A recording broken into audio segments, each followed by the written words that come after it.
Bank of America's deposits were actually a little underwhelming. Now we have surprising growth at Western Alliance. What do you make of this? Well, it's good news, and we thought it was a better scene for deposits than the stocks were suggesting all throughout the month of March and here in early April. So it's very good data to see from Western Alliance. I think there's more where that's coming from as we have other banks report tonight, tomorrow, and all next week. I think banks of all shapes and sizes had better deposit flows than the stock suggested the past several weeks. So it's just good news that finally happens. I think it's part of the healing process for the stocks, and you're starting to see some recovery in some of our main benchmarks for the bank sector. And obviously Western Alliance itself is having a good day so far. Why was Western Alliance one of the banks that the share price kind of told you that's where the market was very concerned? There had been a lot of rumors flying around about it and equity raises and this and that. How do we get from there to here?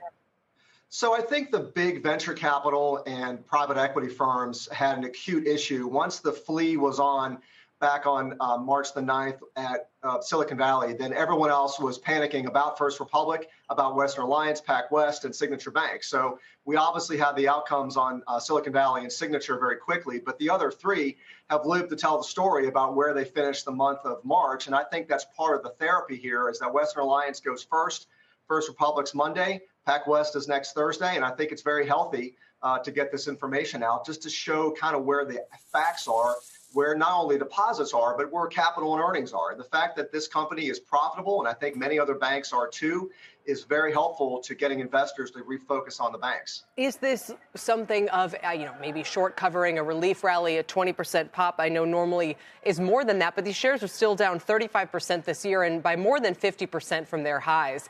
What's it going to take to go from a sigh of relief to, for instance, where's the valuation here? So I think earnings are getting reset. We think the company, Western Alliance, is de-risking itself, and so that's going to make it for better earnings going forward, particularly from a credit side. I think the credit risk at the company will get less as time passes.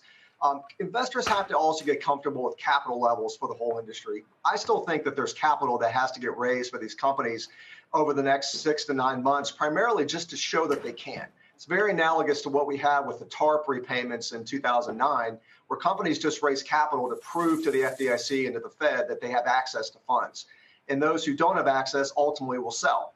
I don't think there are many bank failures out there, but I do think there are companies that have to raise capital to kind of test the waters and show that they can.